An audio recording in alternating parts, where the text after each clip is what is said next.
নমস্কার সবাইকে। আজকে ভাবলাম আরেকটি বিয়েবাড়ির লুক আপনাদের সামনে করে দেখাই। অবশ্যই গেস্ট মেকআপ। আমি জানেন তো এই বাড়িতে এসেছি মানে আমার বাবার বাড়িতে। তো সেই জন্য আপনাদের ব্যাকগ্রাউন্ডটা একটু আলাদা লাগতে পারে। তো যাই হোক আমি মেকআপটা স্টার্ট করে দিয়েছি।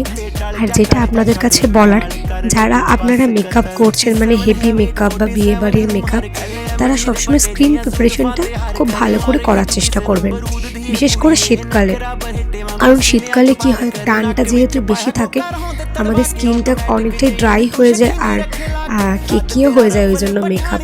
তো সেই জন্য আমি প্রথমেই ভালো করে স্কিনটাকে প্রিপারেশন করে নিই, তারপর মেকআপটাকে স্টার্ট করেছি। আর আজকে আমি এই ব্লু কালার আর রেড কালারের শাড়িটাকে চুজ করেছি মেকআপ করার জন্য। আজকে যদিও কোনো বিয়ে বাড়ি আমার নেই, যেহেতু ফাঁকা ফাঁকা এই বাড়িতে বসেছিলাম, সেই জন্য ভাবলাম একটা মেকআপ লুক আপনাদের সঙ্গে শেয়ার করি। আর এই মেকআপ লুকটা কেমন লাগছে আপনারা আমাকে অবশ্যই জানাবেন। আর মেকআপটা আমার মোটামুটি প্রায় কমপ্লিট হয়ে গেছে। আর আজকে একটু অন্যরকম আই মেকআপ করার চেষ্টা করেছি। আসলে আমি প্রত্যেকটা যখনই শাড়ি পরি প্রত্যেকবারই মেকআপের সঙ্গে কাজলটা রাখি চোখে, কারণ আমার চোখে না কাজল ছাড়া খুব একটা ভালো লাগে না, কারণ আমার আয়ের চোখের শেপটা এমনই। আর আমার কি এই লুকটাতে কেমন লাগছে আপনারা অবশ্যই জানাবেন।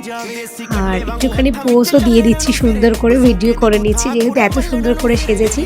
তো চলুন আজকে তাহলে ভিডিওটা এখন এখানেই শেষ করছি। আপনারা কিন্তু অবশ্যই আমাকে কমেন্ট করবেন আর জানাতে ভুলবেন না। Tata, bye bye.